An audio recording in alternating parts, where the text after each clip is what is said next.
നമുക്കൊപ്പം ഇനി അതിഥിയായി എത്തുന്നത് സഷാൽ ശ്രീ കെ മുരളീധരൻ.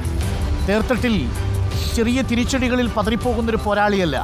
ഏത് തിരിച്ചടികളിൽ നിന്നും ഒരു ഫിനിക്സ് പക്ഷിയെ പോലെ ഉയർത്തെഴുന്നേൽക്കുന്ന കെ മുരളീധരനെ പ്രേക്ഷകർക്കറിയാം. കെ മുരളീധരൻ നമുക്കൊപ്പം ചേരുന്നു തത്സമയം. റിപ്പോർട്ടറിൻ്റെ 14ാം വാർഷികത്തിൽ Sri K Muraleedharan, very good afternoon, സ്വാഗതം. Good afternoon. Sri K Muraleedharan, ഞാൻ അങ്ങേ തിരഞ്ഞെടുപ്പ് സമയത്ത് ഇൻ്റർവ്യൂ ചെയ്യാൻ വരുമ്പോൾ അങ്ങേ ചില ആശങ്കകളുണ്ടായിരുന്നു, എനിക്ക് ബോധ്യപ്പെട്ടിരുന്നു. അത് ഇന്ന് അങ്ങ് പറഞ്ഞതുപോലെ CPM-ഉമായി ബന്ധപ്പെട്ട വിഷയമാണ്. നമുക്ക് ആ രാഷ്ട്രീയ വിഷയത്തിലേക്ക് വരാം. അതിനു മുൻപ് 14 വർഷം ആകുന്നു, 14ാമത്തെ വർഷത്തിലേക്ക് കടക്കുകയാണ് റിപ്പോർട്ടർ TV. ഒട്ടേറെ രാഷ്ട്രീയ ചലനങ്ങൾ റിപ്പോർട്ട് ചെയ്തിട്ടുണ്ട്. കഴിഞ്ഞ ഒരു വർഷമായി ഞങ്ങൾ റിപ്പോർട്ടർ TV-യുടെ മുഖം മിനുക്കുന്ന തിരക്കിലായിരുന്നു. 14ാമത്തെ വർഷത്തിലേക്ക് റിപ്പോർട്ടർ TV കടക്കുമ്പോൾ താങ്കളുടെ അനുഭവത്തിലൊരു റിപ്പോർട്ടർ TV-യുടെ ഒരു കാലമുണ്ടാകുമല്ലോ. താങ്കൾ എങ്ങനെയാണ് വിലയിരുത്തുന്നത്? തുറന്നു പറയാം അങ്ങേക്ക്. തീർച്ചയായിട്ടും നിങ്ങൾ ഇത് റിപ്പോർട്ടർ TV ആരംഭിച്ചിട്ട് 14 വർഷമായെങ്കിലും എനിക്ക് തോന്നുന്നത് ഈ കഴിഞ്ഞ ഒരു വർഷമായിട്ടാണ് നിങ്ങളൊരു ഫുൾ ടീം ഇതിൻ്റെ നിയന്ത്രണം ഏറ്റെടുത്തിട്ടുള്ളത്. പക്ഷേ നിങ്ങൾ ഇപ്പോൾ ഇന്ന് ഇതിൽ പങ്കെടുക്കുന്ന 4 പേർക്ക് പുറമെ അന്ന് നികേഷ് കുമാർ ഉൾപ്പെടെയുള്ള 5-അംഗ ടീമിൻ്റെ ഒരു പ്രവർത്തനം, കഴിഞ്ഞ ഒരു വർഷത്തെ പ്രവർത്തനം പരിശോധിക്കുമ്പോൾ വളരെ നല്ല രീതിയിൽ നിങ്ങൾക്ക് മുന്നോട്ട് പോകാൻ കഴിഞ്ഞിട്ടുണ്ട്. അത് പറയുമ്പോൾ വെറുതെ ഒരു മുഖസ്തുതിയായിട്ട് പറയുന്നതല്ല. ഇപ്പോൾ തന്നെ വൈകുന്നേരം മറ്റ് ചാനലുകളിൽ നിന്നും ഒരു വ്യത്യാസം റിപ്പോർട്ടർക്കുള്ളത്, സാധാരണ 9 മണിയുടെ വൈകുന്നേരത്തെ ചർച്ചകൾ പൊളിറ്റിക്കൽ ചർച്ചകളാണ്, രാഷ്ട്രീയ പ്രതിനിധികളെ വെച്ചുകൊണ്ടുള്ള ചർച്ചകളാണ് 9 മണി മുതൽ ഏതാണ്ട് ഒട്ടുമിക്ക ചാനലുകളിലുള്ളത്. പക്ഷേ നിങ്ങളുടെ റിപ്പോർട്ടർ ചാനലിൽ നിങ്ങളുടെ ടീമിലെ അന്ന് നികേഷ് കുമാർ ഉൾപ്പെടെയുള്ള നിങ്ങളുടെ 5 അംഗങ്ങൾ കേരളത്തിലെ സംഭവവികാസങ്ങളും അഖിലേന്ത്യാ സംഭവങ്ങളൊക്കെ വളരെ സസൂക്ഷ്മം നിരീക്ഷിക്കുകയും അതിനെക്കുറിച്ച് നിങ്ങളുടെ അഭിപ്രായങ്ങൾ പറയാറുണ്ട്. അത് വളരെ ഞാൻ പലപ്പോഴും അത് കേൾക്കാറുണ്ട്. പക്ഷേ 9 മണിക്കല്ല ഞങ്ങൾ കേൾക്കാറ്. ഞാൻ സാധാരണ രാത്രി 12 മണിയൊക്കെ ആകുമ്പോഴാണ് അതിൻ്റെ വീണ്ടും റിലേ ചെയ്യുമ്പോൾ കേൾക്കുന്നത്. അപ്പോൾ തീർച്ചയായിട്ടും അത് നല്ലൊരു കാര്യമാണ്. കാരണം വെറുതെയുള്ള മറ്റ് ചാനലുകളുടെ പോലെ തമ്മിത്തല്ലോ ബഹളോ അട്ടഹാസമോ ഒന്നും ഇല്ലാതെ തന്നെ നല്ല രീതിയിൽ തന്നെ കാര്യങ്ങൾ നിങ്ങളെ ചർച്ച നയിക്കാറുണ്ട്.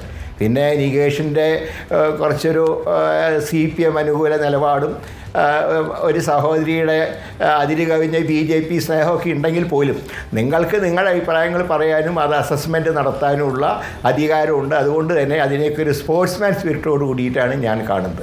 ഏതായാലും കഴിഞ്ഞ ഒരു വർഷത്തെ പ്രവർത്തനം വളരെ സംതൃപ്തി നൽകുന്നുണ്ട്. ഭാവിയിലും അതുണ്ടാകും എന്ന് ഞാൻ പ്രതീക്ഷിക്കുന്നു. ഞങ്ങൾക്ക് വലിയ ഉത്തരവാദിത്വമാണ്. അങ്ങടക്കമുള്ള മുതിർന്ന രാഷ്ട്രീയ നേതാക്കൾ ഞങ്ങളുടെ വാക്കുകൾ കേൾക്കുന്നു എന്ന് പറയുമ്പോൾ അത് ഞങ്ങൾക്ക് വലിയ ഭാരമായിട്ട് കൂടിയാണ് അനുഭവപ്പെടുന്നത്. നമ്മുടെ ഇപ്പോൾ വന്ന അതിഥികൾ എല്ലാവരും തന്നെ പറയുന്നത് മീറ്റ് ദ ടെസ്റ്റിനെ കുറിച്ച് തന്നെയാണ് പറയുന്നത്. അതെ, നമുക്ക് ചോദ്യങ്ങളിലേക്കൊന്ന് വന്നാൽ, അങ്ങ് ഏറ്റവും ഒടുവിൽ പറഞ്ഞതായി ഇപ്പോൾ ഞങ്ങൾ തന്നെ റിപ്പോർട്ട് ചെയ്തൊരു വാർത്ത, ഈ തൃശ്ശൂർ പൂരം അടക്കമുള്ള സംഭവങ്ങളെ മുൻനിർത്തിക്കൊണ്ട് അങ്ങ് നടത്തിയൊരു നിരീക്ഷണം, CPM-ന് വലിയ രീതിയിൽ BJP അവിടെ വളരുന്നതിന് അനുകൂലമായ ഘടകമൊരുക്കാൻ സാധിച്ചു. ഇതൊരു കമ്മീഷണർ മാത്രം വിചാരിച്ചാൽ നടക്കുന്ന കാര്യമല്ല. അതിന് പിന്നിൽ ചില അന്തർധാരകളുണ്ട്. താങ്കൾ എന്നോടും അത് സൂചിപ്പിച്ചിരുന്നു തിരഞ്ഞെടുപ്പിൻ്റെ ക്യാമ്പയിനിടയിൽ തന്നെ. പക്ഷേ അത് ഇത്ര കണ്ട് ശക്തമായി വരുമെന്ന് ഞാൻ അറിഞ്ഞിരുന്നില്ല. ഒരുപക്ഷെ താങ്കളും ആ ഘട്ടത്തിൽ അറിഞ്ഞിരുന്നില്ല എന്ന് വേണം അനുമാനിക്കാൻ. അങ്ങനെ ഒരു അന്തർധാരയുണ്ട് എന്നുള്ളത് അങ്ങ് അന്ന് പറഞ്ഞത്, അതേ നിലപാടിൽ തന്നെയാണോ താങ്കൾ ഉറച്ചു നിൽക്കുന്നത്? അതിന് എന്ത് തെളിവാണ് നമ്മുടെ കയ്യിലുള്ളതെന്നൊരു പ്രധാനപ്പെട്ട പ്രശ്നവുമില്ലേ ശ്രീ കെ മുരളീധരൻ? തീർച്ചയായിട്ടും അത് പറയുമ്പോൾ ഈ തെളിവിനെ കുറിച്ച് പറയുമ്പോൾ ഒറ്റ കാര്യമാണ്, ഞാൻ ഇന്ന് പറഞ്ഞ കാര്യങ്ങൾ തന്നെയാണ് ഞാൻ ആവർത്തിക്കുന്നത്. അതായത് ഇത്രയും വലിയൊരു ഉത്സവം നടക്കുമ്പോൾ, ലക്ഷങ്ങൾ പങ്കെടുക്കുന്ന ഒരു മഹോത്സവം നടക്കുമ്പോൾ അവിടെ ഒരു വ്യക്തി വിചാരിച്ചാൽ ആ സംവിധാനത്തിനെ അട്ടിമറിക്കാൻ കഴിയില്ല. അപ്പോൾ അങ്ങനെ ഒരു കമ്മീഷണർ ഈ തീരുമാനമെടുത്ത് ആ തീരുമാനം അദ്ദേഹം സ്വേച്ഛാധിപത്യപരമായി നടപ്പാക്കിയപ്പോൾ അതിനെ തടയിടാൻ ബാധ്യസ്ഥരായ മന്ത്രിമാരുൾപ്പെടെയുള്ളവർ മൗനം പാലിച്ചു. മാത്രമല്ല, ഇതുപോലത്തെ സന്ദർഭത്തിൽ മുഖ്യമന്ത്രിയുടെ ഇടപെടൽ സാധാരണ ഉണ്ടാവേണ്ടതാണ്. ഇതെല്ലാം കഴിഞ്ഞ് പൂരം കലങ്ങിയതിന് ശേഷമാണ് കമ്മീഷണർ മാറ്റുന്നു എന്ന് പറഞ്ഞു. അത് മാറ്റിയത് ഇലക്ഷൻ കഴിഞ്ഞിട്ടാണ് മാറ്റിയത്. അപ്പോൾ ഇതൊക്കെ തന്നെയാണ്. ഇപ്പോൾ നമുക്കിപ്പോൾ എല്ലാ കാര്യവും ഇവിടെ നമ്മളെ സംസാരത്തിൻ്റെ ഒന്നും ടേപ്പൊന്നും എൻ്റെ കയ്യിലില്ല. പക്ഷേ എന്നാലും പ്രാഥമികമായി നോക്കുമ്പോൾ ഈ അന്തർധാര തന്നെയാണ് തെരഞ്ഞെടുപ്പിൽ പ്രധാനമായിട്ട് BJPയുടെ വിജയത്തിന് സഹായിച്ചത്. അതായത് എന്ന് വിചാരിച്ച് അത് മാത്രമാണെന്ന് ഞാൻ വിചാരിക്കുന്നില്ല. കാരണം തീർച്ചയായിട്ടും മുഖ്യമന്ത്രിയുടെ മൗനം തന്നെയാണ് ഇതിൻ്റെ ഏറ്റവും വലിയ ഒരു ഉദാഹരണം എന്ന് പറയുന്നത്. ഇത്രയും വലിയ ഒരു ഉത്സവത്തിന് തടസ്സം ഉണ്ടാകുമ്പോൾ എന്ത് പെരുമാറ്റച്ചട്ടം ഉണ്ടെങ്കിലും ഇടപെടാൻ മുഖ്യമന്ത്രിക്ക് ബാധ്യതയുണ്ട്. എന്തുകൊണ്ട് ഇടപെടാൻ അന്ന് അദ്ദേഹം തയ്യാറായില്ല? അത് തന്നെയാണ് ഈ അന്തർധാരയുടെ ഏറ്റവും വലിയ ഉദാഹരണമായിട്ട് ഞാൻ ചൂണ്ടിക്കാണിക്കുന്നത്. ഇത് ഞാൻ ഇന്ന് പറയുന്നതല്ല, പരാജയത്തിന് മുമ്പ് തന്നെ ഞാൻ ചില സൂചനകൾ നൽകിയിരുന്നു. ആ സൂചനകൾ അനുസരിച്ചുള്ള റിസൾട്ടാണ് ഉണ്ടായത്. ഇപ്പോൾ ഇലക്ഷനിൽ തോൽക്കുമ്പോൾ ഓരോരുത്തരും ഓരോ കാരണം പറയും. പക്ഷേ ഒരു തെരഞ്ഞെടുപ്പ് കഴിഞ്ഞ് റിസൾട്ട് വരുന്നതിനുള്ള ആ ഒരു 46 ദിവസത്തെ ഗ്യാപ്പ് കൊണ്ട് തന്നെ ഞാൻ പറഞ്ഞിരുന്നു ഇന്ന് എന്ന കാര്യങ്ങൾ നടന്നിട്ടുണ്ട്. പക്ഷേ അതിൻ്റെ റിസൾട്ട് ഈ രീതിയിൽ വരുമെന്ന് ഞാൻ പ്രതീക്ഷിച്ചില്ല. പക്ഷേ ശ്രീ കെ മുരളീധരൻ, ഈ താങ്കൾ നേരത്തെ തന്നെ പറഞ്ഞിരുന്നു എന്നുള്ളത് ശരിയാണ്, ഒരു അന്തർധാര എന്നുള്ളത്. അങ്ങനെയാണെങ്കിൽ അതൊരു പൊളിറ്റിക്കൽ റീസണാണ്. പക്ഷേ തൃശ്ശൂർ തോൽക്കുമ്പോൾ കെ മുരളീധരനെ സാധാരണഗതിയിൽ ഒരു പൊളിറ്റിക്കൽ ഫൈറ്ററായിട്ടാണ് കേരളം കണ്ടിട്ടുള്ളത്. ഇപ്പോൾ വടക്കാഞ്ചേരി തോക്കുമ്പോൾ കോഴിക്കോട് പോയി ജയിക്കും, കോഴിക്കോട് തോക്കുമ്പോൾ വട്ടിയൂർക്കാവിൽ നിന്ന് ജയിക്കും, വട്ടിയൂർക്കാവിൽ ജയിച്ച് നിൽക്കുമ്പോൾ വടകരയിൽ പോയി വടകര പിടിച്ചെടുക്കും, നേമത്ത് വന്ന് ഫൈറ്റ് ചെയ്യും. ഇനിയിപ്പോൾ പാർട്ടി മാറിയാൽ 1 ലക്ഷത്തിലേറെ വോട്ട് വയനാട്ട് പോയി പിടിക്കും. ഇങ്ങനെയൊക്കെ ഫൈറ്ററായിട്ടാണ് കെ മുരളീധരനെ കാണുന്നത്. പക്ഷേ കെ മുരളീധരനെ തൃശ്ശൂർ തോൽവിക്ക് ശേഷം കണ്ടത് അങ്ങനെയല്ല. ഞാൻ പൊതുപ്രവർത്തനത്തിൽ നിന്ന് പിൻവാങ്ങുന്നു എന്ന മട്ടിലാണ് അന്ന് താങ്കൾ മാധ്യമങ്ങളോട് പ്രതികരിച്ചത്. താങ്കളെ അലട്ടിയ പ്രശ്നം പിന്നിൽ നിന്നുള്ള കുത്താണോ?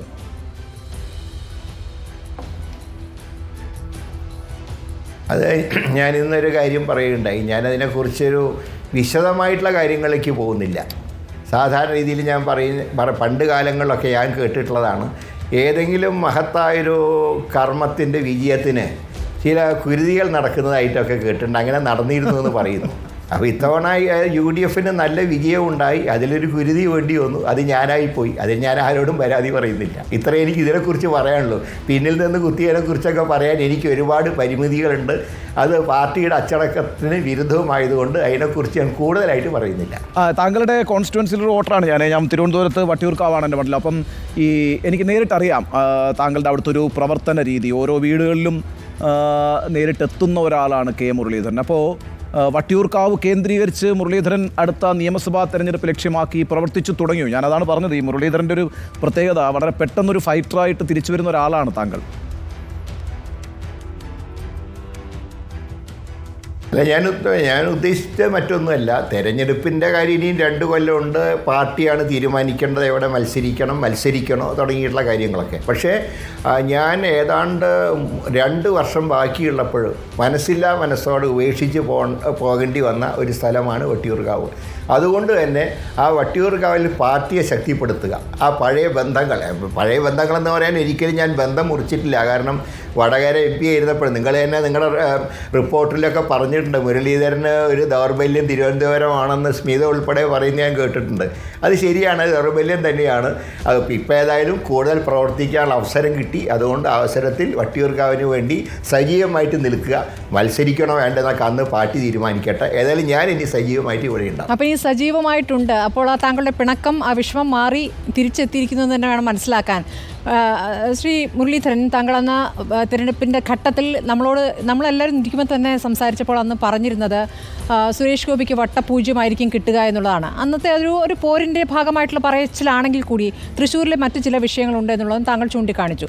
അതല്ലാതെ BJP ഇവിടെ ചെലുത്തിയിരിക്കുന്ന സ്വാധീനം 20% അടുത്തിരിക്കുന്ന അവരുടെ ശതമാന കണക്ക്, വോട്ട് ഷെയർ, ഈ കണക്കുകളൊക്കെ നോക്കുമ്പോൾ BJP UDFന് എത്രത്തോളം വെല്ലുവിളിയാകുന്നു? ഇപ്പോൾ ഇടത് കോട്ടകളിലാണ് വലിയ വിള്ളൽ വീഴ്ത്തിയത് എന്നൊക്കെ വേണമെങ്കിൽ രാഷ്ട്രീയമായി പറയാം. പക്ഷേ നിങ്ങളെ സംബന്ധിച്ചും ഒരു വെല്ലുവിളി തന്നെയല്ലേ? അതിനെ എങ്ങനെയാണ് താങ്കൾ ശരിക്കും മനസ്സിലാക്കുന്നത്? തീർച്ചയായിട്ടും ഞാൻ തൃശ്ശൂരത്തെ BJPയുടെ വിജയത്തിൻ്റെ കാരണം ഞാൻ പറഞ്ഞെങ്കിലും അത് ഈ BJPയുടെ പ്രവർത്തനം ഇത്തവണ തൃശ്ശൂരിൽ മാത്രം ഒതുങ്ങിയതല്ല. ഒരു ഉദാഹരണം പറഞ്ഞാൽ തിരുവനന്തപുരത്ത് രാജീവ് ചന്ദ്രശേഖരൻ 42 ദിവസങ്ങൾക്ക് മുമ്പാണ് തിരുവനന്തപുരത്ത് വരുന്നത്. അദ്ദേഹം മലയാളിയാണെന്ന് തന്നെ പലർക്കും അറിയില്ലായിരുന്നു. ഞങ്ങളെപ്പോലെ ചുരുക്കം ആൾക്കാർക്ക് അറിയുള്ളൂ.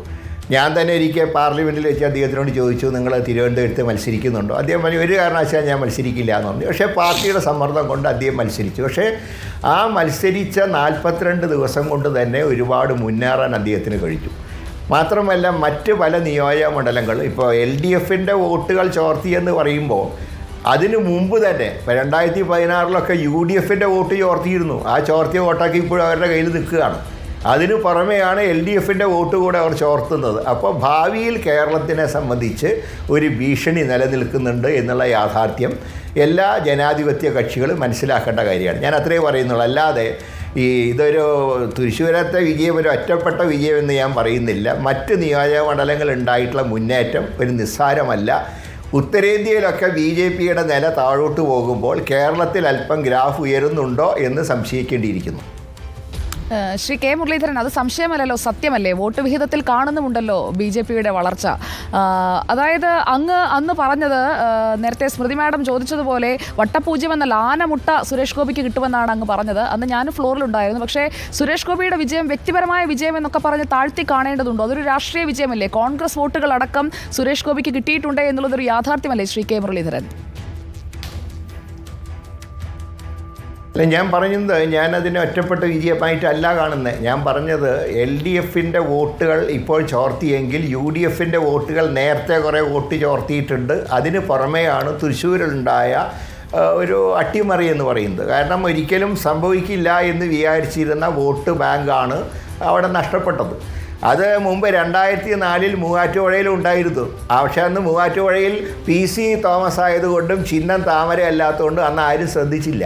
പക്ഷേ ഇപ്പോൾ പാർട്ടി താമര ചിഹ്നത്തിൽ തന്നെ വിജയിച്ചപ്പോഴാണ് ഈ 2004 മൂവാറ്റുപുഴയിലുണ്ടായ അട്ടിമറി തൃശ്ശൂരും ഉണ്ടായി എന്ന് കാണാൻ കഴിയുന്നത്. അതുകൊണ്ട് ഇതിനെ വളരെ ഗൗരവത്തോടുകൂടെ പാർട്ടി കാണുന്നതാണ് എൻ്റെ പ്രതീക്ഷ. ഫോക്കസ് ചെയ്യുന്ന ഒരു കാര്യം കൂടി മാഡം, താങ്കൾ ഇപ്പോൾ ഫോക്കസ് ചെയ്യുന്ന മണ്ഡലത്തിലടക്കം BJPക്ക് വലിയ വോട്ട് വളർച്ച ഉണ്ടായിട്ടുണ്ട് ലോക്സഭാ തെരഞ്ഞെടുപ്പിൽ.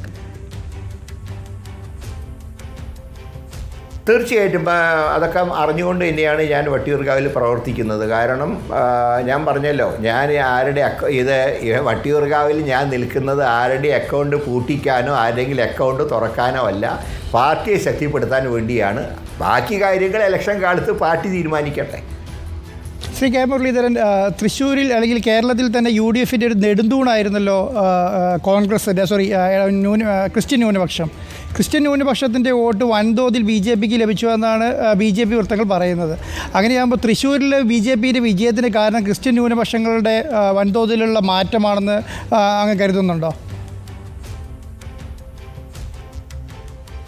അല്ല, അവിടെ ഞാൻ പറഞ്ഞല്ലോ, അതാണ് ഞാൻ പറഞ്ഞത്. ഞാനേതെങ്കിലും കമ്മ്യൂണിറ്റീനെ കുറിച്ച് പറയല്ല. 2004 ഇങ്ങനൊരു സംഭവം മൂവാറ്റുപുഴയിലുണ്ടായി. പക്ഷേ മൂവാറ്റുപുഴയിൽ PC തോമസ് ഒരു പ്രാദേശിക പാർട്ടിയുടെ സ്ഥാനാർത്ഥി ആയതുകൊണ്ടും ചിഹ്നം താമര അല്ലാത്തതുകൊണ്ടും അന്ന് അത് അത്ര ഗൗരവത്തിൽ ആരും കണ്ടില്ല. പക്ഷെ ഇന്ന് അത് ഗൗരവത്തോടുകൂടെ തന്നെ തൃശ്ശൂരിൽ സംഭവിച്ചു. അതായത് 2004 മൂവാറ്റുപുഴയുടെ ആവർത്തനം വളരെ ശക്തമായിട്ട് തൃശ്ശൂരുണ്ടായി. അതാണ് ഇവിടെ കാണേണ്ടത്. പക്ഷേ എന്ന് വിചാരിച്ച് ആ വോട്ട് ബാങ്ക് സ്ഥിരമായിട്ട് നഷ്ടപ്പെട്ടു എന്ന് ഞങ്ങൾ കരുതുന്നില്ല. അവരുടെ എന്തെങ്കിലും തെറ്റിദ്ധാരണകൾ ഉണ്ടെങ്കിൽ ഏത് വിഭാഗമാണോ UDFൽ നിന്ന് അകന്നത് അവരുടെ തെറ്റിദ്ധാരണകൾ തീർത്തുകൊണ്ട് അതിനെ തിരിച്ചു കൊണ്ടുവരണം. അതാണ് UDF നേതൃത്വത്തിന് ചെയ്യാനുള്ള ഏറ്റവും വലിയ കാര്യം എന്ന് ഞാൻ കണക്കാക്കും. അങ്ങനെയാണെങ്കിൽ ശ്രീ കെ മുരളീധരൻ, ഇപ്പോൾ സംസ്ഥാനത്തെ കോൺഗ്രസിൻ്റെ സ്ട്രാറ്റജി ഒന്ന് മാറ്റിപ്പിടിക്കേണ്ട സമയമായില്ലേ? ഇപ്പോൾ മുഖ്യ ശത്രു CPM എന്നുള്ള നിലയ്ക്കാണ് പൊതുവേ സംസ്ഥാനത്ത് കോൺഗ്രസ് പ്രവർത്തിക്കുന്നത്. ഇപ്പോൾ ദേശീയ തലത്തിൽ മറ്റു തരത്തിലാണ് എങ്കിൽ കൂടിയും കേരളത്തിൽ അങ്ങനെയല്ല, മുഖ്യ ശത്രു CPM എന്നുള്ള നിലയ്ക്കാണ്. പക്ഷേ ഇപ്പോൾ ശത്രുക്കളുടെ എണ്ണം കൂടിയിരിക്കുന്നു. അപ്പോൾ BJPക്കെതിരെ കൂടി ശക്തമായി പ്രതികരിക്കേണ്ടതുണ്ട് സംസ്ഥാനത്തിനകത്തും. ഇപ്പോൾ KC വേണുഗോപാലൊക്കെ ആ ഒരു നിലപാടിലേക്ക് എത്തിയിട്ടുണ്ട്. എന്താണ് താങ്കളുടെ ഒരു അഭിപ്രായം? ഞാൻ ഈ നിലപാട് ആദ്യം എടുത്തിട്ടുള്ള ഒരാളാണ്. ഞാനെന്നും അഖിലേന്ത്യാ തലത്തിൽ BJPയും കേരളത്തിൽ CPM. കേരളത്തിൽ CPM എന്ന് പറയാൻ കാരണം അന്ന് ഇത്രയേറെ ശക്തി BJPക്ക് ഇല്ല. അതുകൊണ്ടാണ് ഞങ്ങൾ പറഞ്ഞത് അഖിലേന്ത്യാ തലത്തിൽ ഞങ്ങളുടെ ശത്രു BJP. ശത്രു എന്ന് വെച്ചാൽ രാഷ്ട്രീയ എതിരാളി. രണ്ട് ശത്രു എന്ന് പറയുമ്പോൾ വാചകം മാറി. ഒന്നിലും രാഷ്ട്രീയത്തിലൊന്നും ശത്രുക്കളല്ലല്ലോ, എതിരാളികളല്ലേ. ശത്രു എന്ന് പറയുമ്പോൾ വല്ല സ്വത്തുകാർക്കൊക്കെ ഉള്ളവരെയാണ് ശത്രുക്കളായിട്ട് കാണാം. ഇത് സ്വത്തുകാർക്കല്ലല്ലോ, ആശയങ്ങൾ തമ്മിലുള്ള പോരാട്ടമല്ലേ. അപ്പോൾ അതുകൊണ്ട് തന്നെ ഇന്നലെ വരെ CPMനെ മാത്രമാണ് കേരളത്തിൽ എതിരാളികളായി കണ്ടിരുന്നെങ്കിൽ ഇന്ന് അത് മാറിയിരിക്കുന്നു. അതിനോടൊപ്പം മൂന്നാമതൊരു ശക്തി കൂടെ വന്നിരിക്കുന്നു. ഒന്നുകിൽ LDF അല്ലെങ്കിൽ UDF എന്നുള്ള സിസ്റ്റം മാറി എന്നുള്ള ഒരു സൂചനയാണ് ഈ പാർലമെൻറ്റ് ഇലക്ഷനിൽ ഉണ്ടായിട്ടുള്ളത്. നമ്മളുള്ള കാര്യങ്ങളെ യാഥാർത്ഥ്യബോധത്തോടെ കണ്ടുകൊണ്ട് വേണം പരിഹാരം ഉണ്ടാക്കാൻ, അല്ലാതെ കണ്ണടച്ചിരുട്ടാക്കിയിട്ട് കാര്യമില്ല. ഈ KPCC അധ്യക്ഷനായിരുന്നു, പലതവണ MP ആയി, പലതവണ MLA ആയി, അങ്ങനെയൊക്കെയുള്ള ഒരു നേതാവ്, വളരെ സീനിയർ മോസ്റ്റായ നേതാവാണ് K. മുരളീധരൻ. പക്ഷേ കോൺഗ്രസ് വർക്കിംഗ് കമ്മിറ്റിയിലേക്ക് താങ്കളെ പരിഗണിച്ചില്ല. 2019 രാഹുൽ ഗാന്ധി വയനാട്ടിൽ മത്സരിക്കുമ്പോൾ താങ്കൾ വടകരയിൽ മത്സരിക്കുകയാണ്. ആ മണ്ഡലത്തിലൊന്നും പോയി പ്രചരണം നടത്താനൊന്നും കഴിഞ്ഞിട്ടില്ല. താങ്കൾക്ക് ദേശീയ നേതൃത്വവുമായി അത്ര ശക്തമായൊരു ബന്ധമില്ലാതിരിക്കുന്നു എന്നുള്ളത് താങ്കളുടെ ഈ പറയുന്ന എലിവേഷന് ഒരു തടസ്സമാവുന്നുണ്ടോ? ഇപ്രാവശ്യം പ്രിയങ്ക ഗാന്ധി വയനാട്ടിൽ മത്സരിക്കുന്നു. താങ്കൾ ആദ്യം തന്നെ പ്രഖ്യാപിച്ചു ഞാൻ വയനാട്ടിൽ ഉണ്ടാകുമെന്ന്. താങ്കൾ ഒറ്റയ്ക്ക് മത്സരിച്ച് അവിടെ ഏതാണ്ട് 1 ലക്ഷത്തിനടുത്ത് വോട്ട് സംഘടിപ്പിച്ചിട്ടുള്ള, കരുത്ത് തെളിയിച്ചിട്ടുള്ള നേതാവ് കൂടിയാണ്. ഇപ്രാവശ്യം പ്രിയങ്ക ഗാന്ധിയുടെ തെരഞ്ഞെടുപ്പിൽ വയനാട്ടിൽ മുരളീധരനെ വളരെ സജീവമായി കാണാൻ കഴിയുമോ? തീർച്ചയായിട്ടും വയനാട്ടിൽ പാർട്ടി ഏൽപ്പിക്കുന്ന ജോലി ഞാൻ തീർച്ചയായിട്ടും നിർവഹിക്കും. കാരണം നെഹ്റു കുടുംബത്തിലെ ഒരു അംഗം മത്സരിക്കുമ്പോൾ ഒരു കോൺഗ്രസ്സുകാരന് മാറി നിൽക്കാൻ കഴിയില്ല. അതുകൊണ്ടാണ് ഞാൻ പറഞ്ഞത് ഞാൻ അവിടെ പ്രവർത്തിക്കും. അത് എന്താണോ പാർട്ടി മുന്നണി എന്നെ ഏൽപ്പിക്കുന്നത് അത് തീർച്ചയായിട്ടും ഞാൻ അവിടെ പ്രാവർത്തികമാക്കാൻ ശ്രമിക്കും. ശ്രീ K. മുരളീധരൻ പിന്നീട് മുരളി മന്ദിരത്തിലേക്ക് പോയിരുന്നോ? സുരേഷ് ഗോപി ഇവിടെ പുഷ്പാർച്ചനയൊക്കെ നടത്തിയതിനു ശേഷം? ഇല്ല, ഞാൻ പിന്നെ തൃശ്ശൂരിൽ നിന്ന് പോകുന്നതിന് ശേഷം തൃശ്ശൂരേക്ക് ഇതുവരെ പോയിട്ടില്ല. ഇനി മുരളി മന്ദിരത്തിൽ പോകുമ്പോൾ ഈ സുരേഷ് ഗോപി വന്നതടക്കം താങ്കളുടെ ഓർമ്മകളിൽ ഒരു അസ്വസ്ഥമായിട്ട് നിൽക്കുമോ അത്? K. കരുണാകരൻ്റെ സ്മൃതി മണ്ഡപത്തിൽ പുഷ്പാർച്ചന നടത്താനുള്ള അധികാരം ഏതൊരു വ്യക്തിക്കുമുണ്ട്. K. കരുണാകരൻ കോൺഗ്രസിൻ്റെ മാത്രം സ്വത്തല്ല. അദ്ദേഹം കേരളത്തിൻ്റെ മുഖ്യമന്ത്രിയായി അഖിലേന്ത്യാ തലത്തിലൊക്കെ പ്രവർത്തിച്ച ഒരു ദേശീയ നേതാവായിരുന്നു. അതുകൊണ്ട് തന്നെ അദ്ദേഹത്തിൻ്റെ സ്മൃതി മണ്ഡപത്തിൽ ജനങ്ങളാൽ തിരഞ്ഞെടുക്കപ്പെട്ട ഒരു കേന്ദ്രമന്ത്രി വന്ന് പുഷ്പാർച്ചന നടത്തുമ്പോൾ അതിനെ നമ്മൾ ആ രീതിയിൽ മാത്രം കണ്ടാൽ മതി, അതിനെ മറ്റു രീതിയിൽ കാണേണ്ട ആവശ്യമില്ല. ഈ തൃശ്ശൂർ തെരഞ്ഞെടുപ്പിന് മുമ്പ് താങ്കളുടെ സഹോദരി ചില സൂചനകളൊക്കെ നൽകിയിരുന്നു, ചില ഭീഷണികളുണ്ട് K. മുരളീധരനെന്ന്. പിന്നീട് അതൊക്കെ ശരിയായോ ആ തെരഞ്ഞെടുപ്പിന് ശേഷം? പത്മജയുടെ ആ ദീർഘവീക്ഷണം. അല്ല, മുമ്പ് തന്നെ ചില സൂചനകൾ, അത് ഞാനവിടെ മത്സരിക്കുമെന്നുള്ളൊരു വാർത്ത കേട്ടപ്പോൾ ചോദിച്ചാണ്. അന്ന് അവർ കോൺഗ്രസിൽ തന്നെ ഉണ്ടായിരുന്ന സമയമാണ്. അതെ. അപ്പോൾ ഞാനന്ന് പറഞ്ഞ് ഞാൻ ഒരു കാരണവശാലും അങ്ങോട്ട് വരുന്നില്ല, ഞാൻ വടകര വളരെ സേഫാണ്, ഞാൻ വടകര തന്നെയാണ് മത്സരിക്കുന്നതെന്നാണ് സൂചിപ്പിച്ചത്. പക്ഷേ പിന്നീട് അവരുടെ തന്നെ ചില പ്രവൃത്തി കാരണം, പാർട്ടി വിട്ടതൊക്കെ കാരണമാണ് എനിക്ക് അങ്ങോട്ട് മാറേണ്ടി വന്നത്. ശ്രീ K. മുരളീധരൻ, എന്തായാലും സജീവമായി താങ്കൾ വട്ടിയൂർക്കാവിൽ തുടരും, അങ്ങ് രാഷ്ട്രീയ പ്രവർത്തനത്തിൽ സജീവമായി തന്നെ തുടരും എന്ന് ഒരിക്കൽ കൂടി ഉറപ്പിച്ചു പറയുന്നു ഇന്നത്തെ ദിവസം എന്നതും പ്രധാനപ്പെട്ട കാര്യമാണ്. ഞങ്ങൾ 14-ാം വാർഷികം ആഘോഷിക്കുമ്പോൾ ഒരുപാട് വീഴ്ചയും തളർച്ചയും ഒക്കെ എല്ലാ മാധ്യമ സ്ഥാപനങ്ങൾക്കും ഉള്ളതുപോലെ റിപ്പോർട്ടർ അടക്കമുള്ള മാധ്യമ സ്ഥാപനങ്ങൾക്കും സംഭവിച്ചിട്ടുണ്ട്, രാഷ്ട്രീയ വ്യക്തികൾക്കും അത് സംഭവിക്കും. അപ്പോൾ വട്ടിയൂർക്കാവിൽ വീണ്ടും ഒരു ഉയിർപ്പിനായി താങ്കൾ ശ്രമിക്കുമ്പോൾ അതിനെല്ലാവിധ അഭിനന്ദനങ്ങളും ആശംസകളും നേരുന്നു. Thank you very much. ഏതായാലും നല്ല രീതിയിൽ നിങ്ങളുടെ ചാനലിന് ഭാവിയിൽ മുന്നോട്ട് പോകാൻ കഴിയട്ടെ എന്ന് ഞാൻ ആശംസിക്കുന്നു. Thank you Sri K. Muraleedharan. K. Muraleedharan മുരളീധരന്റെ ഒരു പ്രത്യേകത എന്ന് പറയുന്നത് അസാമാന്യ ഫൈറ്ററാണ്. ഫൈറ്ററാണെന്ന് മാത്രമല്ല, ഈ മറുപടികളുടെ ഒരു ഷാർപ്പ്നെസ്. മുരളീധരന്റെ ഒരു സവിശേഷത കേരള രാഷ്ട്രീയത്തിൽ വളരെ അപൂർവമായിട്ടുള്ള നേതാക്കൾക്ക് മാത്രമാണ് ഈ ഉരുളക്കുപ്പേര് പോലെ മറുപടി പറയാൻ കഴിയുക. വളരെ സ്പോണ്ടേനിയസ് ആണ്, അറ്റ് ദി സെയിം ടൈം വളരെ ഷാർപ്പായിട്ട് മറുപടി പറയുന്ന ഒരു രീതി മുരളിക്കുണ്ട്. മുരളിയുടെ ഒരു സാധാരണ രീതിയിലുള്ള ബൈറ്റ് കണ്ടാൽ പോലും വളരെ എക്സൈറ്റിംഗ് അല്ലേ മുരളീധരൻ പറയുന്ന ക്ലാരിറ്റി, വളരെ വ്യക്തമായ എല്ലാ വാക്കുകളിലും ഒരു വാർത്തയുണ്ടാവും. മുരളീധരൻ്റെ എല്ലാ വാക്കുകളിലും ഒരു വാർത്തയുണ്ടാവും. അതെ. അതേപോലെ ഈ നമ്മൾ അഭിമുഖം ചെയ്യുമ്പം അതിപ്പോൾ തന്നെ ശ്രദ്ധിച്ചില്ലേ, ഈ ചോദ്യം നിങ്ങളൊരാൾ ചോദ്യം ചോദിക്കാൻ തുടങ്ങിയാൽ ആ സമയത്ത് മുരളീധരൻ സംസാരിക്കുന്നത് നിർത്തും, എന്നിട്ട് നിങ്ങളെ കേൾക്കും. ആ രീതിയുണ്ട്. ഇതിപ്പോ ഉപയോഗിച്ച പദപ്രയോഗങ്ങളില്ലേ, കുരുതി കൊടുത്തു, അത് വളരെ പെട്ടെന്നാണ് വരുന്നത്. അത് വളരെ തന്നെ കുരുതി കൊടുത്തു. ഇതിനപ്പുറം ഞാൻ ഇനി പറയില്ല. എല്ലാം അതിലുണ്ട്. ഒരൊറ്റ വാചകത്തിൽ എല്ലാം ഒളിപ്പിച്ചു പറയുന്നു എന്നതാണ്. അതിപ്പോൾ പാർട്ടിയുടെ അന്വേഷണ കമ്മിറ്റിയെ നിയോഗിച്ചിരിക്കുകയാണ്. ആ അന്വേഷണ കമ്മിറ്റിയുടെ റിപ്പോർട്ട് വന്നതിന് ശേഷം നടപടിയും ഉണ്ടാകും. അത് അദ്ദേഹത്തിന് ഉറപ്പ് കിട്ടിയിട്ടുണ്ട്. Thank you Sri K. Muraleedharan. നമ്മളുടെ വാർത്താ സംഗീത യാത്ര തുടരുകയാണ്. റിപ്പോർട്ട് 14-ാം വർഷത്തിലേക്ക്